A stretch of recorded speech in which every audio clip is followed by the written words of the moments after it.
while we're waiting, why don't you just continue and tell us a little bit more? You have any special projects or anything that you're working on that you'd like to tell the audience?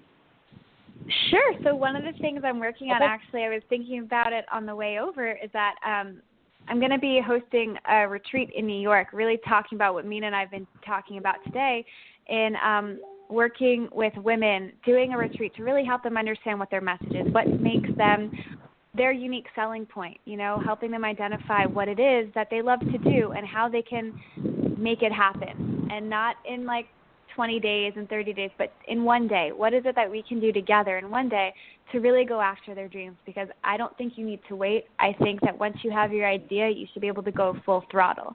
And so I'm really excited about the opportunity to be launching that in New York in the coming months, which is really exciting for me. And I know Mina's going to be joining us shortly, and she talks a little bit about the idea of overwhelm and how even she experiences overwhelm. I think we all experience overwhelm at one point in our lives.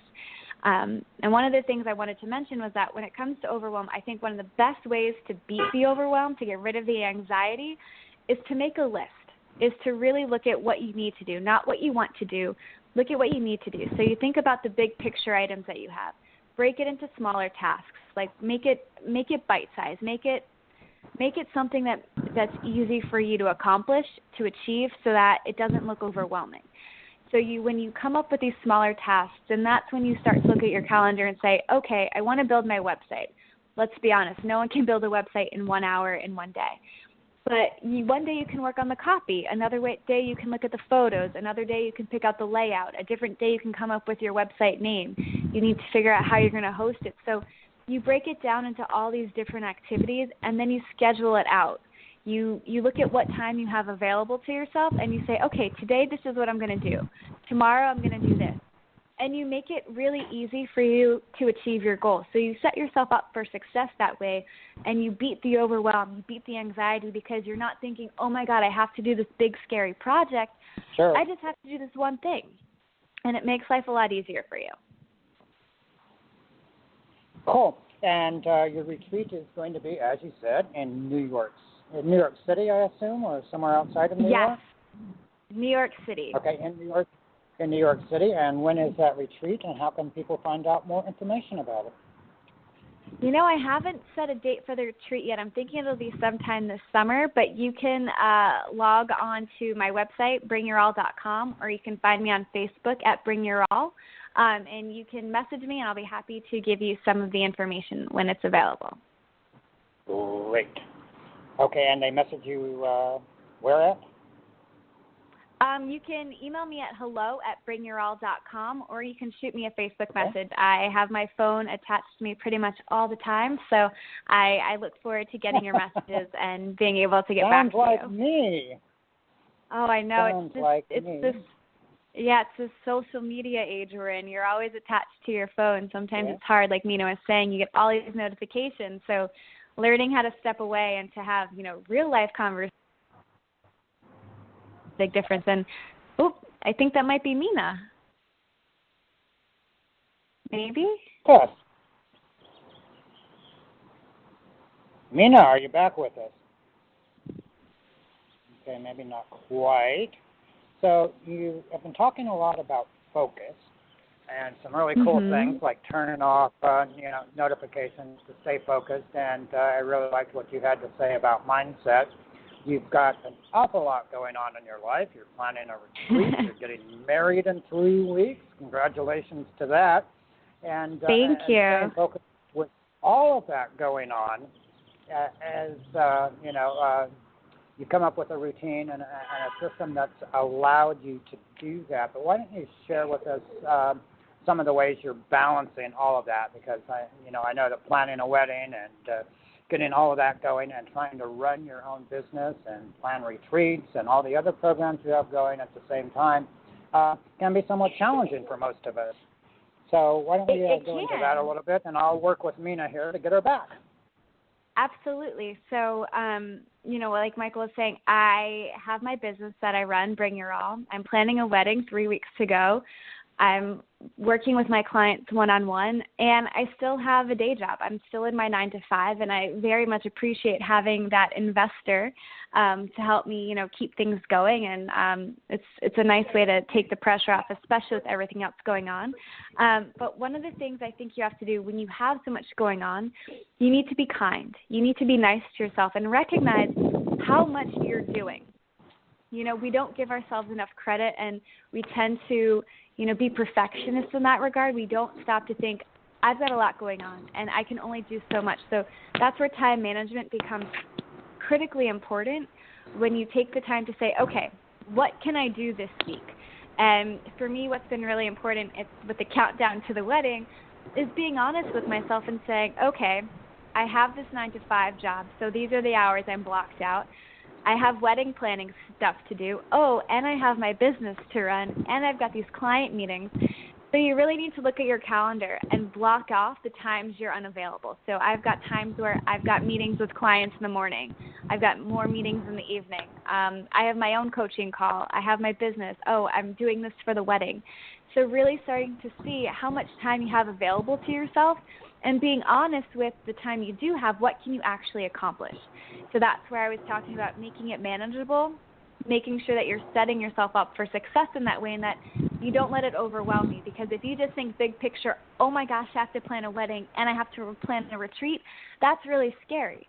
But if you think about it as, what are the steps I need to take to do it? And if you just look at, 1 or 2 steps at a time, you make it manageable, you make it easy on yourself, and it's impossible for you not to succeed when you only focus on 1 or 2 things at a time. So really being kind to myself and recognizing what I can do, thinking bigger picture in that regard. Because, there's times, last week even, that I wish I could have done more for my business, but the reality hit me that there were other things that were a priority for me. And that's okay. I just needed to be nice to myself and be okay with the fact that there are some things that I couldn't get done because my wedding's coming up. So being honest with yourself about what's a priority, and no one can judge you for what your priorities are. You get to decide. So, if you really want to build your website this week, but you also have, your grandmother's 50th birthday party, and the only time you have is 2 hours on the weekend, how are you going to spend those 2 hours? Are you going to go to the birthday party with your family, or are you going to work on your business? There's no right or wrong answer here. You have to make a choice, and you have to be okay with your choice. You also have to be okay with the consequences of that choice. So either you go to the birthday party and you see your family and you have a great time and you don't work on your website, or you work on your website and you don't see the family.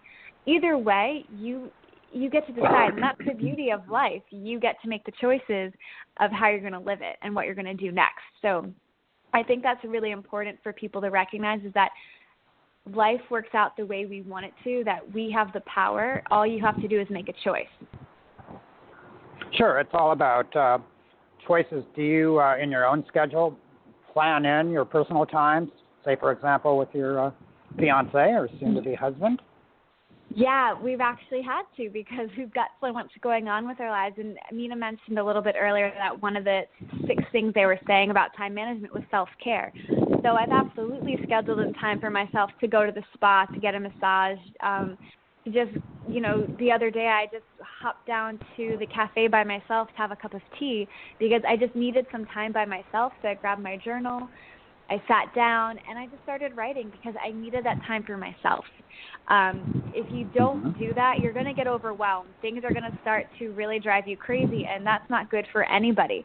So really taking the time for yourself, putting yourself first, realizing that you need this is incredibly important. Because like I was saying, if you don't treat yourself the way you want others to treat you, there's no way that they're going to treat you the right way.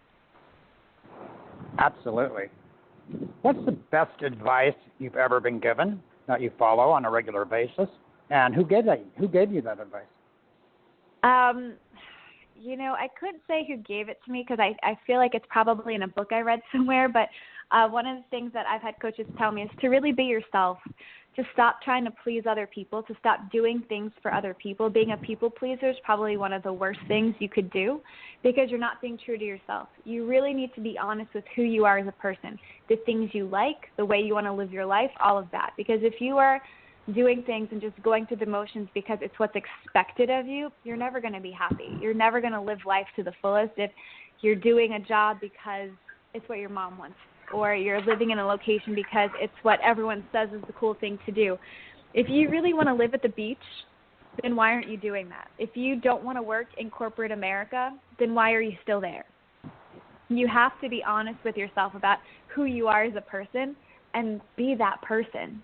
Because until you are, you're going to be unhappy.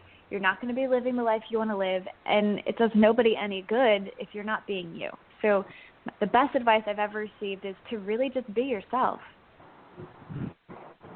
Okay, awesome. I think we have Mina back. So, Mina, Fantastic. I am going to turn it back over to you and let you go. It has been a pleasure. I think we got some good information out of that. I apologize for the technical issues. You are listening to Clarity Unplugged, and now your host, Mina. Hi, Nicole. Hi, Michael. Thank you for stepping in, Michael. I'm not sure what happened there for a minute. I felt like I left. Hi, Mina. We're glad to have you back. Thank you. It seemed like the connection just dropped, and I have no idea what happened there. But it's okay. You are in good hands with Michael, so I'm sure you managed to give a lot of value to our listeners today. So I have to get my thoughts back together. I don't know where we are because, when things like this happen in the middle of a show, it just sort of throws you like off bit. Just getting my thoughts together. But yes, I think we were talking about female entrepreneurs, and my next question to you was actually, what are the challenges faced by new female entrepreneurs? Well, I think everyone's challenges are going to be different based on their situation. But in general, I think when you talk about women, a lot of them, I think, do suffer from a lack of self-confidence it to some degree or another. I mean, if we all truly believed in ourselves, we'd all be living the lives we were meant to be, but something's stopping us. Something's getting in the way. There's a part of us that doesn't think it's actually possible for us to live these incredible lives, to really be the women we want to be. So I think finding the power within, finding that confidence and really believing it, having this unshakable, unwaverable belief that you can achieve everything you want to, I think that's one of the hardest things any entrepreneur faces, and I think that's especially true of female entrepreneurs. I think about the women that I've met from my time being around all these entrepreneurs, all the women I work with, and one of the things I find to be true of all these successful women is that they are so positive. They truly believe in themselves, and you can see the difference between the women that without a shadow of a doubt know they can accomplish their goals and the women who aren't really sure. They don't have that confidence yet. They're the ones that are, possibly just starting out, or they've been doing it for a while. They're not seeing the results they want, and it's because they don't believe in themselves. So it really does go back to what's happening in your mind and in your heart. You have to believe in your heart that this is the right thing to do, and then you have to believe in your mind that you can make it happen. Mm-hmm. Yeah, definitely. I took part in a women's conference just beginning of January, and it really opened my eyes to how many women actually doing businesses for themselves out there. This conference was organized by an organization in India, and women travel from all over America and Australia to be part of that program. And it just sort of made you think that, yes, we are opening up to the women power now, and we are sort of recognizing the abilities and the talents we all have. And I think we just need self-confidence now and believe that, yes, we can do it. Absolutely. And Mina, I think you brought up a really great point that I didn't even think to mention. It's about meeting other women who are going through what you're going through, to build a community of other entrepreneurs around you who you can lean on, who can inspire you, who can support you. I think a lot of us think that being entrepreneurs mean we have to do it all by ourselves. And while you might be a solopreneur or a company of one, it doesn't mean that you can't support yourself with other people who know what you're going through. It doesn't mean that you have to be all alone and isolated. I think that's, a mistake that a lot of people make. They try to do it all by themselves. And that's where, you know, going to conferences and meeting other entrepreneurs and having this radio show that you have and being able to help people make connections and realize that they're not by themselves, that there are other people out there